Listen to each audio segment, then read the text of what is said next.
So Rogue One was a thing that happened. Being the first of the Star Wars spin-off films, none of us really knew what to expect, and it was, well, okay. Not the worst thing ever, but certainly not the best either. It had its problems. And in honor of The Last Jedi hitting theaters, I figured why not, tear into it a little bit, because, reasons. So here's what went wrong with Rogue One, a Star Wars story. If you enjoyed this video, be sure to hit the subscribe button and click the bell to be notified when we upload fresh content. One of the major problems with Rogue One is that most of the suspense is basically robbed from it right out the gate, due in large part to it suffering from something that I like to call prequelitis. Let me explain. See, this film tells a story of what happened immediately before A New Hope, and we have all seen that film and know exactly how it begins. Now, Rogue One was placed in the unfortunate position of having to end with certain things being in the right place. We all knew that the plans were going to get to Princess Leia, and we all knew that she was going to sort of escape with them. I say sort of because, again, A New Hope. This kills the suspense of the final act of the film, as we know that the good guys are ultimately going to win. And we were also in a position where we sort of knew what was going to happen to all the characters. Because, all those new characters that were introduced in Rogue One? Yeah, they weren't in the original trilogy. Not even a mention. So we all sort of figured that they were, at least by the end of the film, going to be as dead as a bunch of Bothan spies. Speaking of characters, by the way,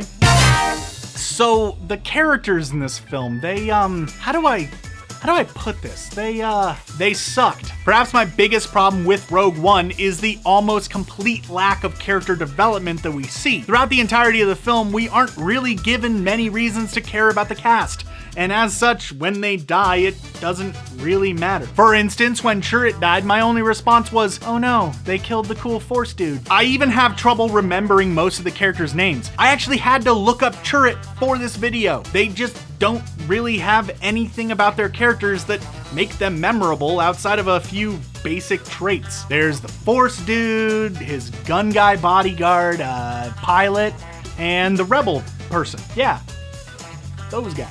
Sure, they did give us a fairly fleshed out backstory of Jyn Erso and touched upon one for Cassian, but that's about it. And I know that Jyn's backstory and her father's was expanded upon in the Catalyst novel, but honestly, I shouldn't have had to read a book to give a crap about a character in a major motion picture. A bit more time with the characters would have been nice, or at least a bit more time learning about their motivations. Maybe cut out an action scene or two and give us some exposition. Did I just say that out loud?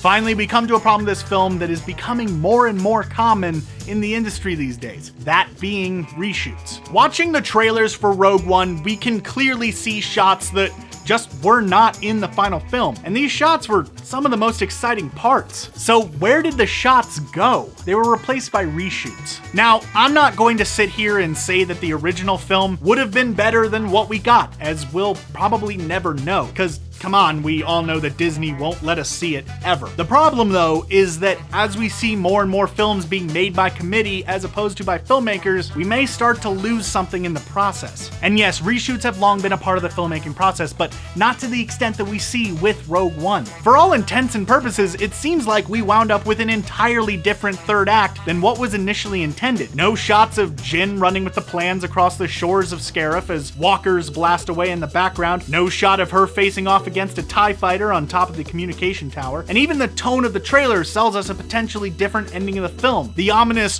"What will you become?" question that had people everywhere buzzing, only to get zero payoff in the film that was released. So perhaps if the film hadn't gone through some serious reshoots, we might have wound up with a completely different film, maybe even a better one. And who knows, maybe then the production on the Han Solo film might have gone a little bit smoother. And that film could be either pretty good or a complete dumpster fire. If you're watching this video in the future, could you go down in the comments and let me know how it turns out? And while you're down there, go ahead and let me know what you think went wrong with Rogue One. Was there anything I missed? Let's discuss. And if you're watching this on Facebook, be sure to click the link to jump over to our YouTube channel for more videos like this one. Thanks for watching.